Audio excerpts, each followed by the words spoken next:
Hi, hello, good morning to everyone. Welcome to Odds on Premier League. It's match day 25.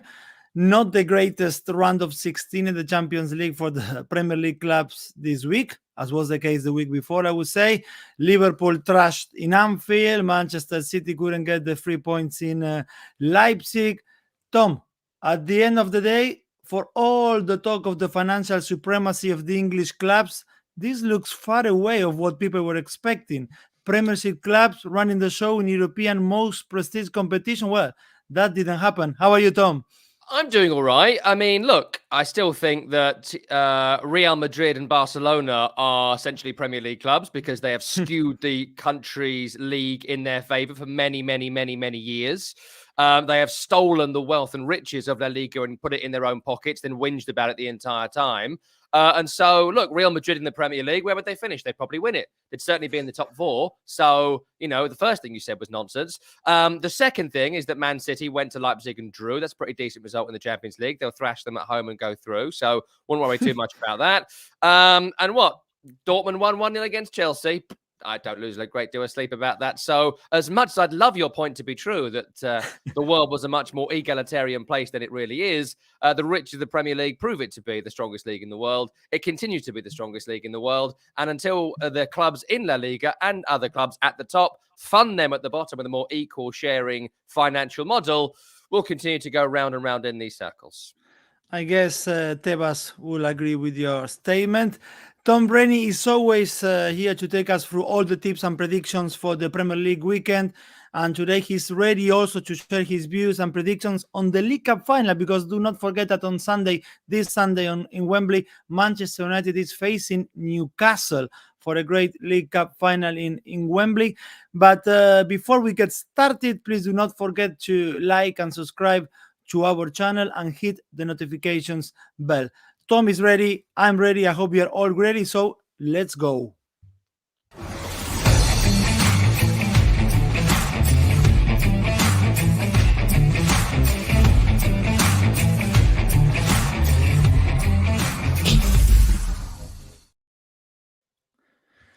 So, Tom, as I said, final League Cup final on Sunday. What a moment for Newcastle fans, although they are a little bit upset because they have been told they cannot drink any alcohol on the way back to Newcastle on the trains. Have they? Although I don't know if they're gonna follow the advice, but the advice is there at least. I'm just saying what's been on the news. A great opportunity as well for Manchester United on this rebuilding under Ten Hag. 2.34 for a Manchester United win. But there is some pretty decent money to make with the Newcastle win. 3.52. What's your view on this one? Well, firstly, I don't know how you're going to stop Newcastle fans drinking alcohol on the way home back to Newcastle if they're going back on Sunday night. It's 8 or 9 hour trip potentially. Yeah. So good luck with that. But I hadn't seen that news, and I'll see how that's enforced. In terms of the game, it's a terrific final. Yeah. It is a terrific final between two of the better teams in English football this year. I mean, to start with Newcastle, the real tragedy, of course, is that Nick Pope isn't going to play. And it's a strange old rule that if you get sent off in the Premier League, you miss the Carabao Cup final.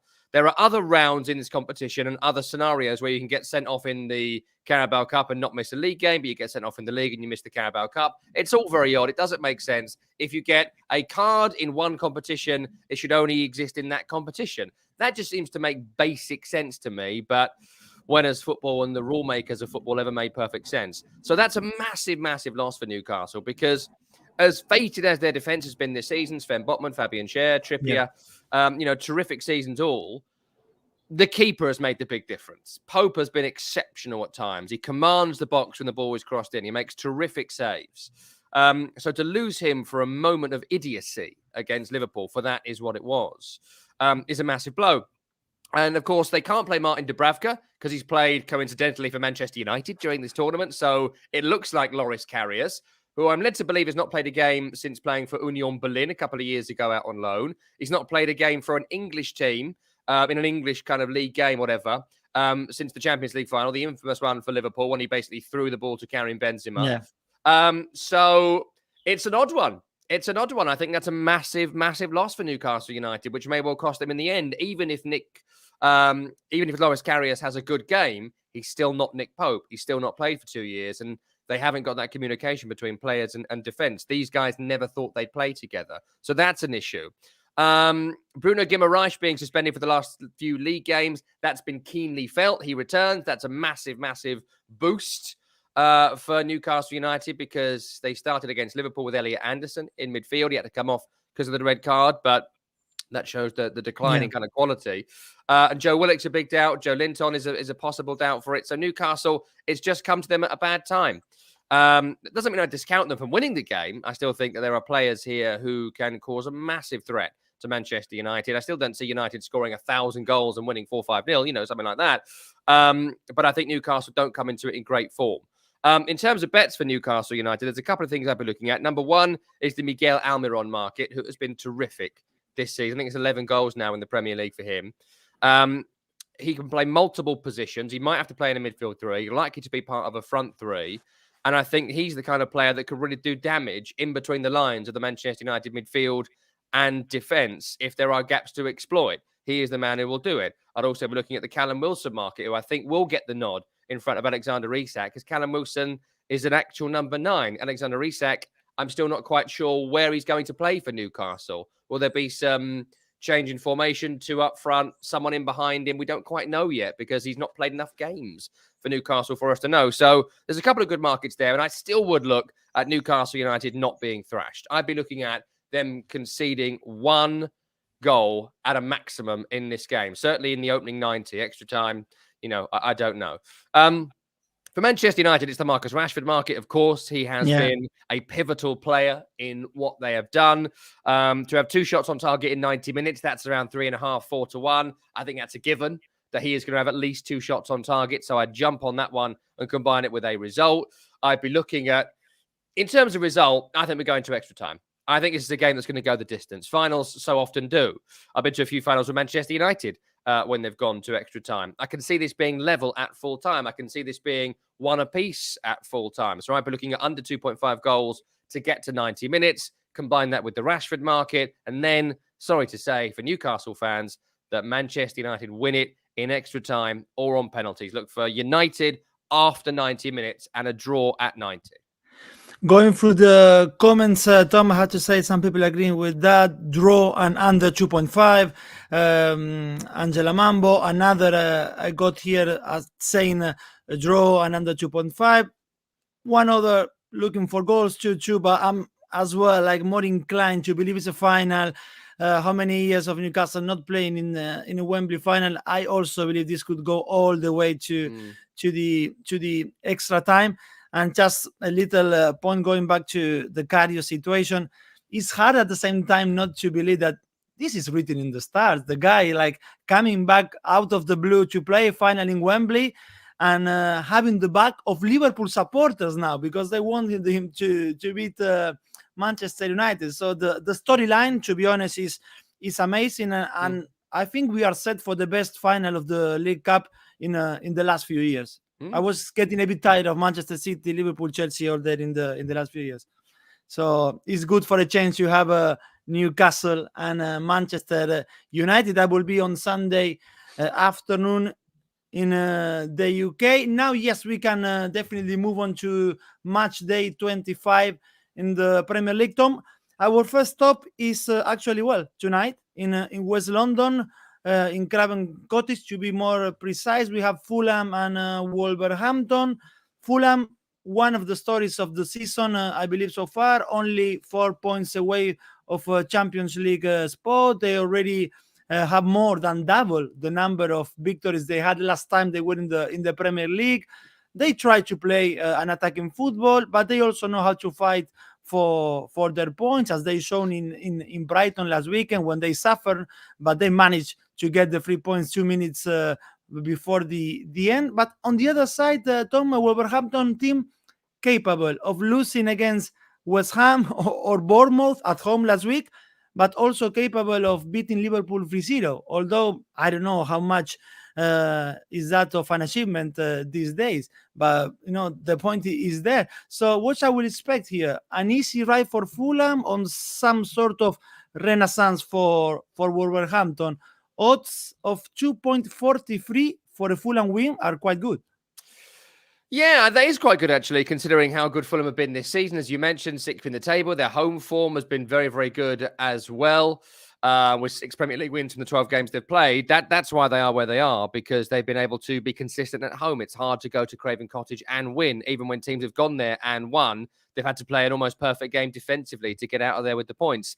I think Polinia and Pereira have been two of the best players in the Premier League this season. I think Mitrovic will probably miss this game, but they've proven they can play without him now, which was the big question mark about them. I think Tim Ream has been exceptional at centre-half, as has Anthony Robinson at left-back. I think he's been exceptional. And Bernd Leno, when called upon, has been terrific. So lots of big performers for Fulham this season. Players actually delivering on what they were brought to the club floor, which is not something that happened last time at Fulham in the Premier League. I think recently Willian has been outstanding.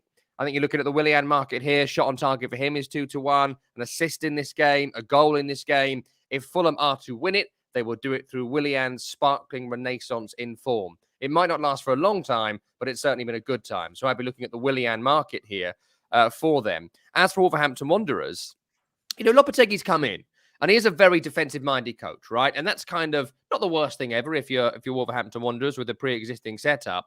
And the games they've won, I've just not been impressed. I just haven't been impressed. The win over West Ham could have gone either way. The win against Southampton, a smash and grab. And then you look at some of the other results. Excuse me. I think the win over Liverpool was anomalous for the weird way that 20 minutes went. I don't see at the moment that Wolves have made drastic improvement under the current manager. And I think those 3 victories were a bit of a false dawn, as we saw last week against Bournemouth. Still a bit defensively frail, still a bit slow in midfield, and still, when it comes to goal scoring, the patterns of attack aren't quite there. I think Daniel Podence, before his injury, was a crucial element to what Lopetegui was trying to do. Him getting injured again has led them to this kind of no man's land. They look very static and staid, I thought, last week against a pretty poor Bournemouth team who went on to win that game 1-0. So I still think Wolverhampton Wanderers will be in the bottom 5 come the end of the season. I don't see them being a push to mid-table team across the last 15 games. Actually, there's a lot of games, 15, but, the last third of the season. In this particular game, I just can't see a scenario for it. I think that Wolves will go quite defensive and try and hit Fulham on the break. I think Fulham will try to overwhelm them. I'd be looking for Fulham to score early in this game, opening 10, opening 20. I'd be looking for Fulham to win both halves as well. Fulham win to 0 and tick a box for Willian somewhere in there. Shots on target or assist for him. What a story, William, this season. People agreeing going for Fulham. Fulham to win, under 2.5. Double chance for Fulham. So yes, I'm also going onto that point, going for Fulham in Craven Cottage against Wolverhampton. Fulham to win. Next up, we have Tommy's Goodison Park, Everton, Aston Villa. Before we hear your predictions, I think that you will agree that if there is something we don't see, we won't see on Saturday. So please, guys, don't put any money on that happening. Is Emi Martinez will not rush to pick for area in added time if Villa is losing the match in the final stages, after what Emery had to say about him going for a corner in the last minute of the match against Arsenal. A lot of talk about the Cherby ball, but what about Dutch ball, Tom?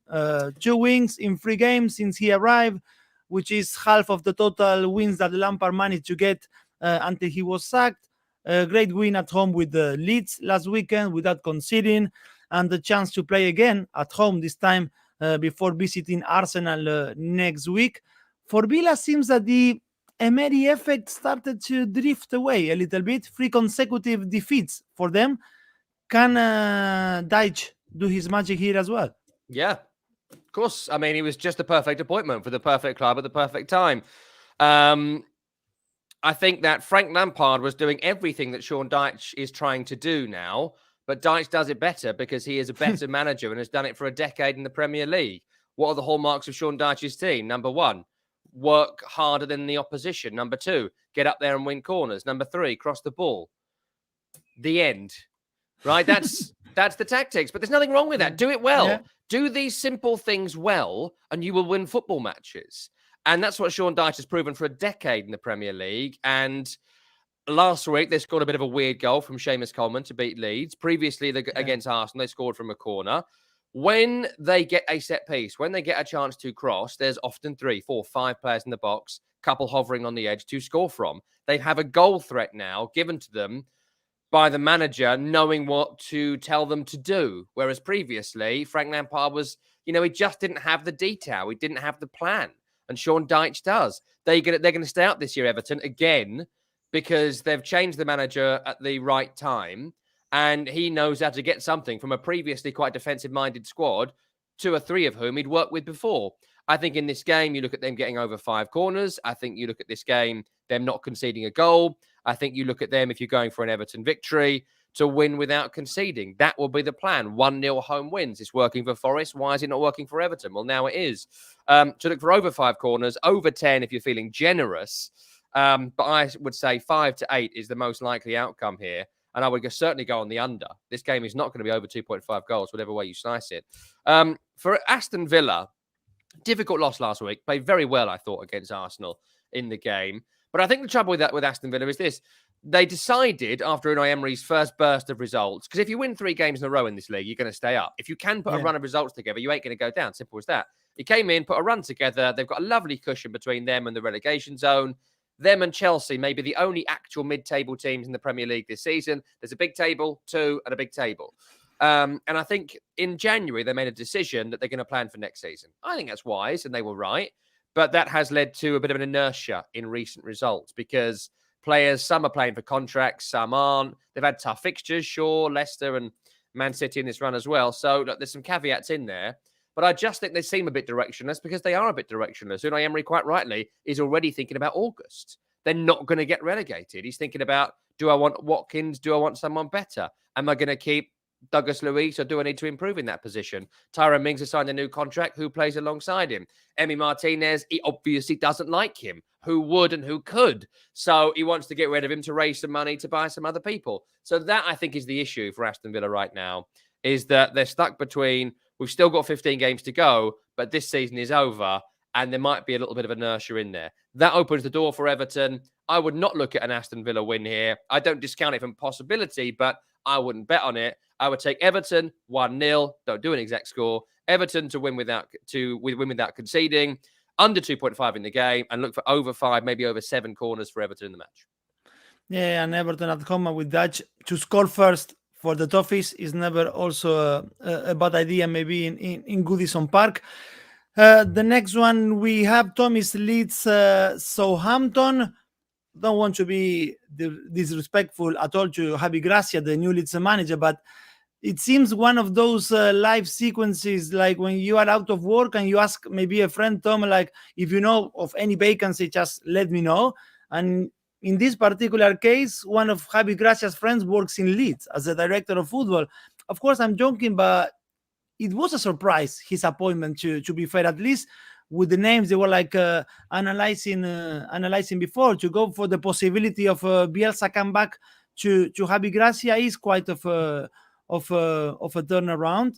He had goods and bads in Watford, of course. He knows the Premier League, and we will see how well he can do or he cannot do in Leeds. The club and the task is quite big ahead of him, that's for sure.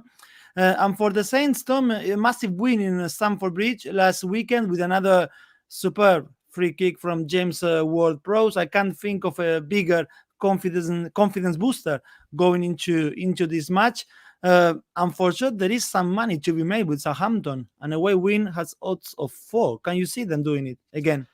Oh, this is a horrible game. Horrible game. Because I actually can see all scenarios. This was one that personally I'll be avoiding this weekend with my own money. But as you say, there is money to be made if you're feeling brave in this game. In terms of Javi Gracia, I think that your analysis is spot on. I think that they plan to get Iraola or one of the other names on the list, and they couldn't attract them. I think Leeds have a bit of a self-inflated sense of how big they are. And I think managers, certainly from outside England, don't have that that view of Leeds United, right? They don't quite see them as this mega club that a generation of fans in England do see Leeds United as. And I'm probably the back end of that generation that does still see Leeds as quite a big club, a difficult place to go. Whereas really they've been a second tier team for 2 decades. So I think there's issues there. I think Javi Gracia comes in as a more competent manager than Jesse Marsh. The reason I say that is because Jesse Marsh was an idealist. They brought him in to replace Bielsa because they thought they could harness the Bielsa thing, but also make it a bit more sort of modern, right? They thought they could bring in a bit more pragmatism to Bielsa's style of play, which is not possible. You do Bielsa or you do something different. And I think that's been proved here by not just Leeds, but it's been proved at every club Bielsa's left for the last 20 years. A national team he's left for the last 20 years, right? You can't redo it. You have to start from scratch because it's just no one does it like that. And I think Jesse Marsh was irritating his players. It did help that the fans hated him when they wanted to remove him. I've never met a Leeds fan that liked him, and I've not met one that really laments his departure. So Gracia comes in already more popular than the previous manager. That will help, and I think he's competent. And I think he's not an idealist, and that is what you need when you're in the relegation places. You don't have someone in that comes in telling you their philosophy and style of play. They say, are we going to get 3 points Saturday? With 3 points on Saturday is what we need. So I think the appointment is good. The issue for Leeds is that defensively, I don't see it. I don't think it's strong enough. Wober and Ayling and Strauch and Meslier have all had relatively poor seasons, or Wober, I've not been impressed with him since he's come in, really. Midfield, I like McKennie and Adams, but it is a bit one-paced. It is a little bit, they're the same player in a lot of ways, and I don't really see a great deal of creativity in that. Bamford is not coming back as the player he used to be. It's not going to happen. And you can't rely on Somerville and Nonto and these young talents to do it all season. They're teenagers. You just can't rely on them week in, week out. They might in this game score 5 each, or they might get taken off as all wingers are on the 65 minute when they've not done anything. So I can see those scenarios. For Southampton, they're bottom of the league. They are going to get relegated. I still feel pretty firm on that. Ruben Selles coming in to replace Nathan Jones. Bit of a breath of fresh air because Nathan Jones was so hated by everyone, from players to staff to fans. And look, the win last week, it was terrific. And James Ward-Prowse to score from outside the box in this game is 10-1. So, take it. Yeah. But they should have lost 7-1, right? Chelsea had a couple of shots cleared off the line, dominated the play. They won it was a great win. I don't discount it, but let's not pretend they went there, outplayed Chelsea and won. They barely touched the ball. They've got a magician from a set piece who scored, and it was more about Chelsea's profligacy than it was about anything Southampton did. This will be a bigger test. Look, I see all results possible. It'll be about 5-1 by the time we get to Saturday, Southampton. So if you want to take it, take it. I'd probably avoid the result here and look for it to be potentially over. I'm going to tip an over here. I think it'll be goals at both ends, poor defenses, erratic game, typical Leeds. Go over 2.5. Maybe look at the draw market, 2-2, 3-3, something wild, and just double it up with James Ward-Prowse. But look at the draw, look at the over. People like Adam Fires agreeing with that, both teams to score in this one. I believe, yes, Leeds always gives you some chances, mostly with mistakes at the back, as you were saying. Also, people, Tom, watching the show from Ghana, from Uganda, from Canada, Rick Hale from South Africa. Rick Haley, he says, this is a pass for me. Yes, it's could be a difficult one, this Leeds Southampton, something you were saying at the beginning. So now we could move then on to Leicester City against Arsenal at the King Power Stadium. If people haven't seen the match with Manchester United and only saw the score, Tom, the 3-0 for the Red Devils, then you could think that they won't have much of a chance against the league leaders. But the reality is that they could have gone Leicester, 2-0 up in the first half at Old Trafford before capitulating in the second half. Something similar to what you just said about Southampton and Chelsea. Sometimes the narrative is based on the scoreline. Southampton 1, Chelsea 0. But we stopped watching the full picture where, as you said, Chelsea had many chances. And here with Leicester and Manchester United, if it wasn't because of De Gea's miracles against Harvey Barnes in the first half, maybe we're talking something different. Anyway, the irregularity of Leicester, I believe, is real. It's been there the whole season. They can trash Tottenham 4-1. 10 days ago, but they can also spend 10 games without a win, like at the beginning of the season. And Arsenal responded well in Villa Park after the City defeat. Arteta spoke of the character of his team because they were also 1-0 down inside the first 5 minutes of the match in Villa Park. Nevertheless, they won only one of the last 5 matches in all competitions. Shall we still trust Arsenal completely here in the King Power? Yeah, I think so. I think so because, look, Leicester City, I agree with your analysis completely about last week. They played really well. But look at Leicester across the season. I've done a few Leicester games this year. I know you have as well. Their games are great. They're great because they can score goals. You know, Harvey Barnes has hit good form. James Maddison is exceptional. He genuinely is an exceptional player. He is Christian Eriksen, right? That's how good he is, in my opinion. He is as good as Christian Eriksen. And I think it's incredible to me. He doesn't play for England. It baffles me, but that's a whole other thing.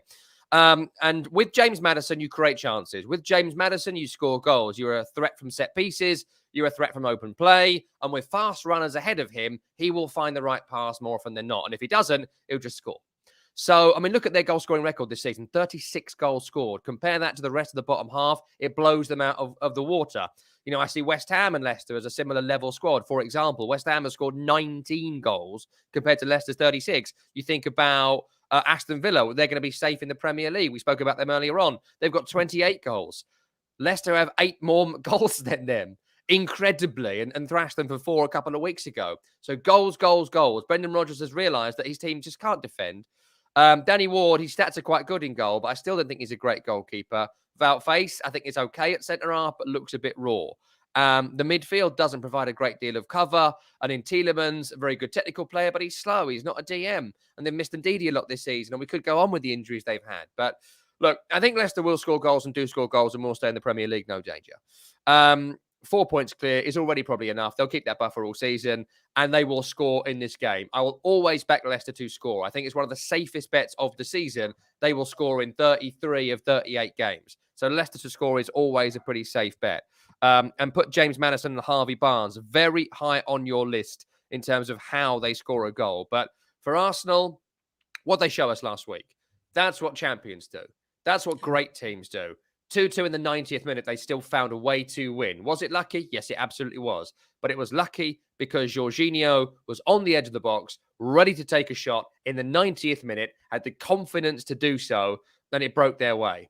That's not what a lot of teams do. A lot of teams at that point at 2-2 go cautious, and they end up with a 2-2 draw. Arteta was like, get up there, get it done, get it won. And they had the belief to do it. And that's why it happened, along with, luck and happenstance.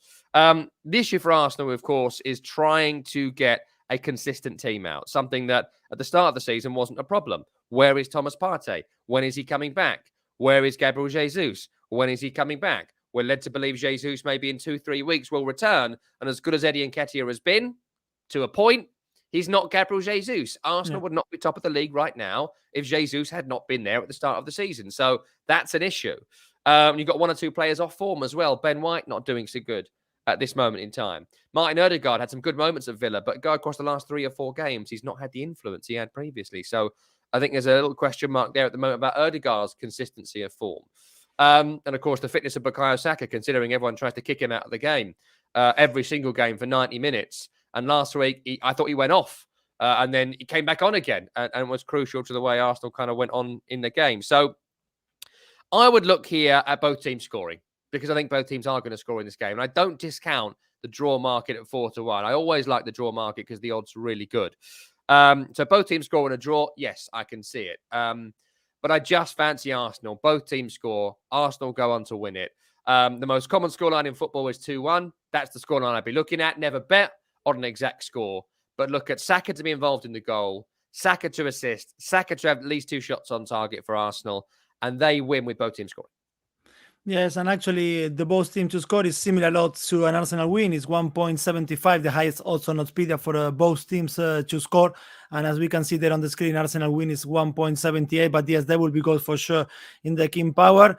Leicester, they can even score own goals, as we have seen in Anfield with Faes scoring twice in his own goals. So there will be some celebration for sure on both ends on Saturday. From Leicester Arsenal, we move on to one which could be painful, hopefully not for you, Tom. West Ham against Nottingham Forest. As we talk, David Moyes will still be the West Ham manager when they receive the visit of Forest on Saturday. Tom, everyone or many people, like, to be honest, when we look at West Ham squad, the thinking is, it's impossible. They cannot go down with these players. But at the same time, I don't know how healthy is that kind of sense of denial that this cannot happen. And then April comes and you're still fighting on relegation places. At some point, you will need to start winning games, winning matches. And West Ham was poor again for most of the defeat at Tottenham. You've been there. But I guess that if Moyes rested Ings, Kamaka, Benrahma, and Lanzini against Spurs, maybe he will use them against Forest, or maybe not. I don't know. Forest did the job of getting something against City, but when they travel outside the City ground, they tend to suffer. Do you believe in West Ham for this one, Tom? No, absolutely Okay. not. Not at 1.8. Not a chance. I bet West Ham at 1.8. West Ham last week were utterly pathetic. This season, they have not scored a goal in the opening 15 minutes of a game. Not one time against anybody, home or away. They've fallen behind, I think, in 19 of their 23 league matches. They've conceded the first goal in 19 of their 23. It's pitiful. It's a pitiful run. If that was Fulham, you'd be like, oh my goodness, even we expected better from them at the start of the season. You know, a team we thought we might go down. So, utterly useless, West Ham, at this moment in time. And I think it does come down to the manager. The players have stopped playing for him. And what he's done, David Moyes right now is afraid of his own shadow. David Moyes is afraid of his reflection in the shower. David Moyes is afraid of leaving his front door in the morning because he's lost it. He's gone. He's gone in the head because he doesn't know how to win. He has completely forgotten how to coach a team to win. In the last year, the best team they've beaten, again, it feels like a dig, but it's not. Fulham are the highest ranked team they've beaten in the last year. They just don't win. And last week against Tottenham Hotspur, West Ham's biggest rivals, there are two things as a West Ham fan you want. Number one, don't go down. Number two, beat Tottenham. That is it. The rest of it is a bonus for us. All this West Ham fans are so demanding. That's garbage. Those are the two things. And they're in the bottom three and lost to Tottenham in such a sad way. He should have been sacked there and then. He should have been sacked months ago because it's not working for him. And to play in this fearful, scared, pathetic way. No one ever stayed up because they were too afraid to go down. Never mind the quality. They're playing in games with 5 defenders and 3 defensive midfielders. They've got Fornals, Lanzini, Scamacca, Benrahma sitting on the bench. And they're a bit like, oh no, play the other defensive midfielder. Like, it's pitiful. And I think that's bled into the players. It's bled into the crowd. I think everyone is afraid right now at West Ham. And that comes from the manager, who is just a wimp. He's completely gone. Whatever was going right for David Moyes is over, and he can't recapture it. So look, there's 2 scenarios for West Ham in this game. Number one is they start with 5 at the back, 3 defensive midfielders, Antonio and Bowen up front, and they don't score a goal. Or David Moyes discovers his intestinal fortitude and realizes, I should have been sacked months ago. He wants to win a European trophy in the Conference League. That's what this season's all been about for West Ham. 2 extra wins from where they are, and it's all about the Conference League. This drama should not be happening, and the expectations are not that high. So to fall below it is quite a feat. What he should do, I'll tell you what he should do. I don't think he'll do it. Is you go 4 at the back, 3 in midfield, 3 up front. The 3 up front are Antonio, Danny Ings. Please start him. I wouldn't start Bowen. I would start someone like Lanzini, but it'll be Bowen because Bowen always starts. In midfield, put Fornals and Paqueta if fit next to Declan Rice. That's attack and defense covered. That's intensity covered. That's balance covered. Hopefully Zuma comes back next to Aguirre, Emerson and Soufal. That's a team that should be top 10.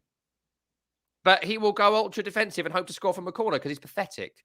So look, don't bet on West Ham under any scenario. They haven't scored a goal in the opening 50 minutes of a single game this season. They play with complete fear. They've got the yips collectively and the manager can't get them out of it. And I think they're afraid to play Nottingham Forest, which is incredible because Nottingham Forest are the worst team away from home in the Premier League this season. They have only 1 victory, and that was the win at Southampton by a 0-0. 3 points in their last 5 and 6 points all season. Forest have done well, to get results. Forest don't give up, because that's what a lot of teams who've recently been promoted have about them in that first year. And it was a very creditable result against Man City last week. Realistically, I think this is going to be a draw. But I actually wouldn't discount Nottingham Forest here, mainly because West Ham are so pathetic. They are pathetic. So I'd be looking at, if you want to make some money this weekend and on a wild bet, if you want to do something you think, yeah, it might not happen, but the gods suggest that it might. Forest at 6-1 is pretty decent. Do a fiver on Forest to win at 5-1, because it is more likely to come in than not.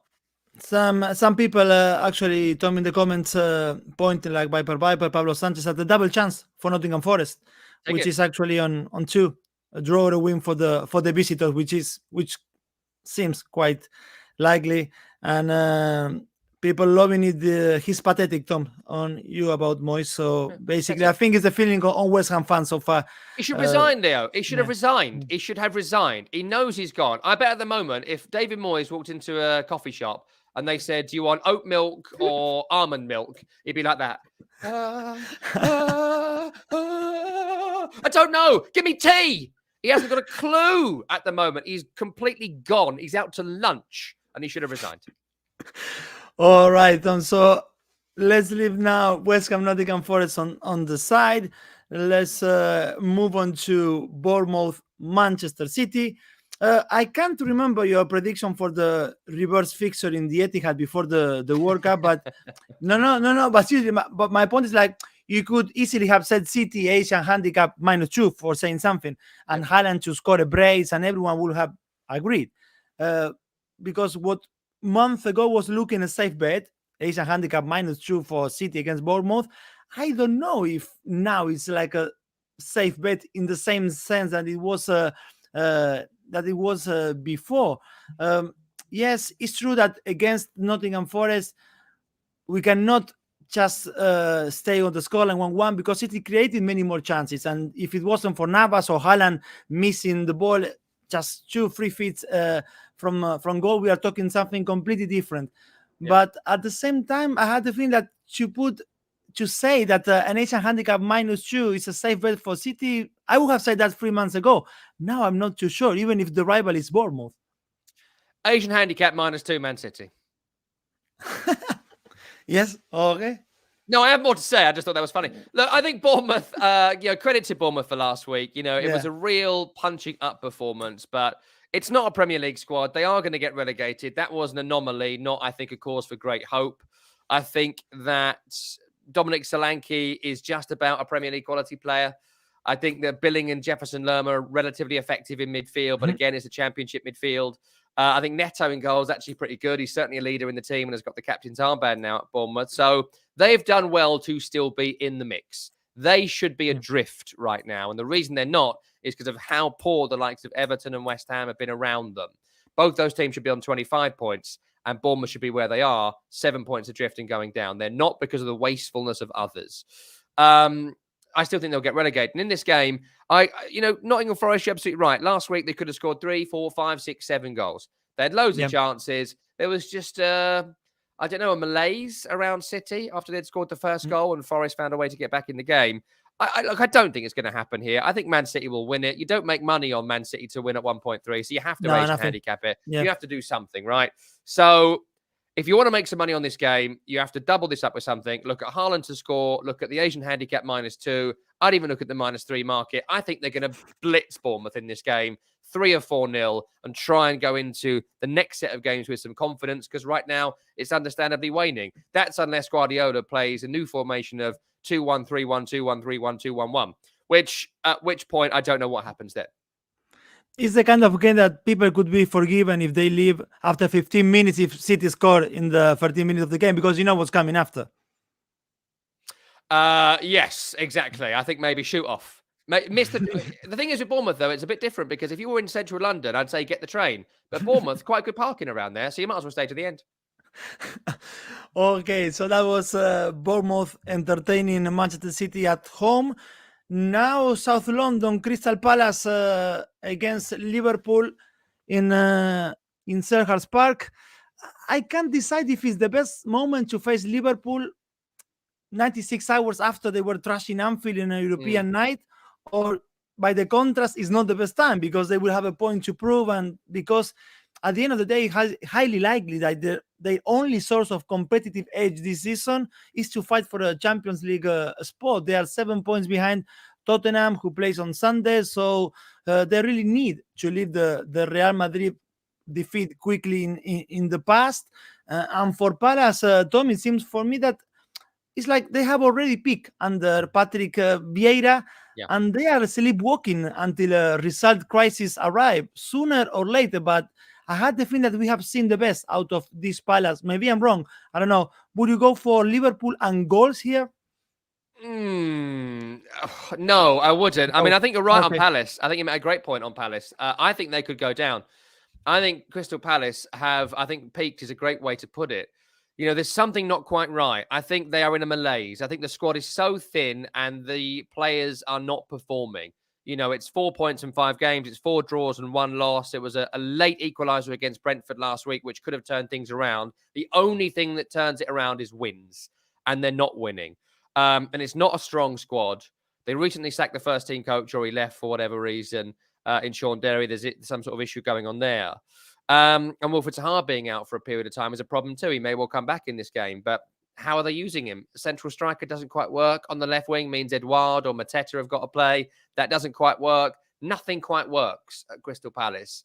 And the squad needs a bit of reinvention. I think they'll probably stumble to safety, but I don't discount them for being involved in a relegation battle. It would just require a couple of the teams down the bottom to actually put a couple of wins together. Wins together is what is absolutely crucial. And you look at that draw run.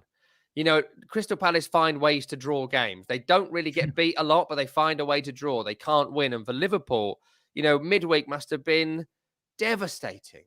Devastating for Liverpool. I thought Real Madrid would win. I think most people thought Real Madrid would win. They went into it as favourites and, you know, they're in better form and yada, yada, yada. We all thought they would. But the way the game went, in that Liverpool actually played quite well, but then conceded. Oh, we're doing well. Oh, we conceded again. Oh, we'll stay in the game. Or we've conceded again. You know, defence has been the problem. It's been the problem all season long. And in the January transfer window, they signed Cody Gakpo. It's not a bad signing.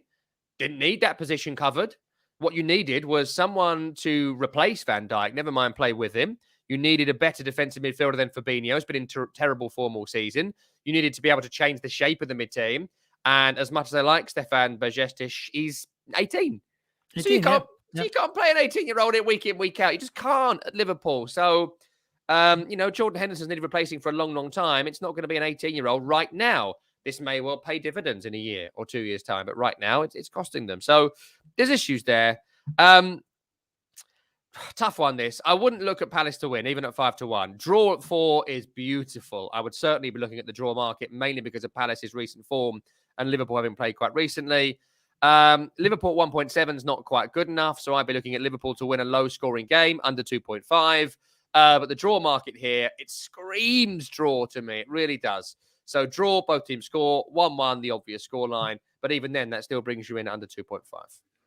Yeah, and I was still thinking of what you said, like somehow Palace always finds the way of scoring against these big teams at home. They've done it against United. They've done it against Tottenham as well. So both teams to score in that regard, because there are like some comments going into that, both teams to score. That is 1.7 for this Crystal Palace Liverpool. Now we have to move on to Sunday game, which is Tottenham in North London against Chelsea. It's our last match to analyze on this match day 25 in the Premier League. I don't know if Tom is going to, if he sits next to Daniel Levy, he's going to make an offer to buy the stadium. He might end up like overspending as well, no? For sure, but who knows? But the future does not look good for Chelsea, Tom, here. I mean, they are not going to win the Champions League this season. No. They won't play, at least that's what I can see, Champions League football next season neither. No. So how do you motivate the squad who also know that sooner than later they will play for a different manager as well? It seems to be like they are a bit of a limbo for these players and the team, even though they spend that much money in the summer and in the winter. And for Tottenham, which maybe as well, they might end up playing for a different manager next season, although they are already testing that, no, with the Stellini having to replace Antonio Conte, of course, because of his surgery in Italy. And the fans seems to really like him, Tom. I mean, Stellini, he's done well in Conte's shoes. He was in the dugout with Marseille when they went through in the group stage. He was in charge against City and West Ham and won those two as well. Can we expect a revival here for Chelsea? There is also free for the Chelsea win, but everything I was saying before is difficult for me, at least at this point, to think of Chelsea taking something. Well, you know what's funny about Tottenham is that even though they beat West Ham last week, I think that was down to just how afraid West Ham were. Tottenham didn't play well. They didn't really play well. I haven't seen them play well all season. I went to the Fulham game recently where they won. They didn't play well. There's no cohesion in this team. There's no attacking style in this team. There's no plan to win in this team. It's just when we get the ball, attack as fast as possible and try and get it to Kane. That's basically the plan, or try and get it to Son. That's still the plan. It remains the plan. They're tough to score against, but there's not much. They're not a good team. It's bizarre, but they know how to get results, which I suppose is Antonio Conte's way. Even though he's probably not going to be in the dugout again this weekend, as you mentioned. So, I mean, we all know what Tottenham are going to do. They're going to be 3 at the back, 5 in midfield. Kane dropping in to complete that 5, and then the 2 runners, Kulusevski and probably Son, coming back into the team to replace Richarlison. And when they win the ball, they'll try and get from front to back as quick as possible and score on the break.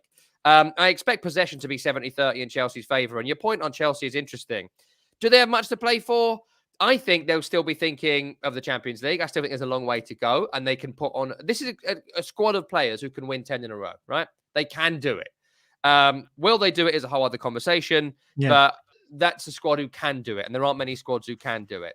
I think there are green shoots, actually, under Graham Potter. It's fun to criticise Graham Potter and Chelsea.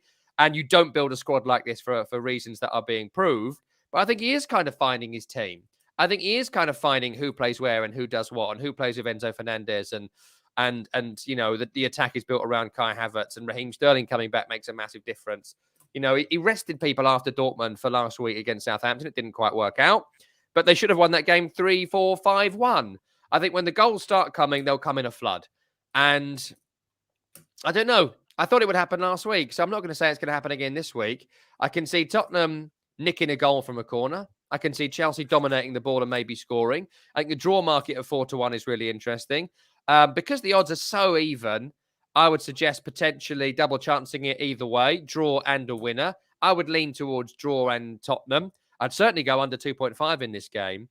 And I'd be looking at both teams to have plenty of shots. I think Tottenham over 6 was quite a lot for them. Chelsea to have over 12, which is about average for them. And then pick a winner from that point. I would go just for Tottenham. And when you mentioned that, of course, Chelsea is what they are missing so far is goals, because it's true they're creating the chances. But when they need goals, doesn't make any sense to keep leaving Aubameyang outside of the team. Yeah, because he's rubbish. Okay, like Aubameyang's gone. It's not there anymore. I think it was the City game recently when he came on early doors and they knocked one over the top to him. The pace is gone. What's the point of Aubameyang without the pace? It's not there. So he hasn't got the pace. So what's he going to be? Fox in the box? Is that Aubameyang? Not really.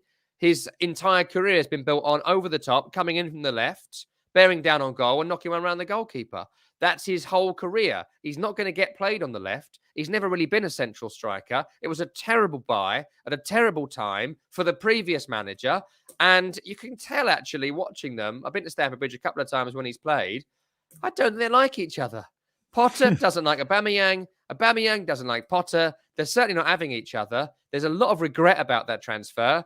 And if he comes back in, it'll be because there's nobody else. And I think that might be an admission of failure from Graham Potter, which he can't do right now, I don't think, to admit that he is failing and has failed at Chelsea. So, no, in short, no. I don't think I'd bring him back in. I don't think they should bring him back in. And if he does come back in and score a couple of goals, I still don't think he's anywhere near the right man for Chelsea. So some people in the comments, Viper, yes, draw is the value on this Tottenham Chelsea.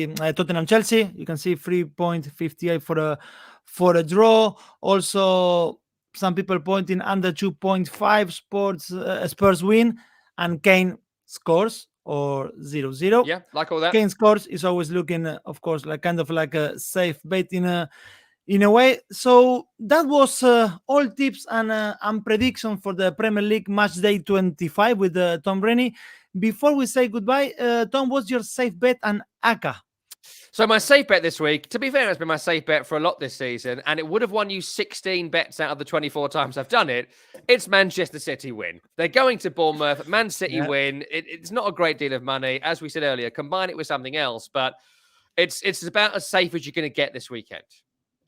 And Tom, before I now really say goodbye, the last question is not betting related, neither football related, but I can't keep my eyes out of your three little boys there. What are those three toys? Oh, actually, before I tell you that, I got to give my ACCA, my 3-team ACCA. I totally forgot. I forgot your ACCA. I'm sorry for that. Yeah, I forgot as well. Man City, of course, are in it. Fulham will win, and then Manchester United win the Carabao Cup. That is a 3-win ACCA, and it brings you in around 7.5. That is not too bad, and I fancy all those results big this weekend. As for my chaps here, this is a percentage of the bridge crew from the classic Star Trek series, original series from 66 to 69, Spock, Scotty, and Kirk. And because I'm a man of 37 now, no one knows what to get me. My wife knows me to be a big Star Trek fan. And so every birthday, she gets me another Star Trek figurine to go on my radiator display. So in 2 years' time, Uhura and Sulu will also be here. Amazing. Thanks a lot for sharing that then. Tom, it was a pleasure. Thanks a lot. And you guys, do not forget to like, subscribe, and always hit the notifications bell. See you next week. Bye-bye.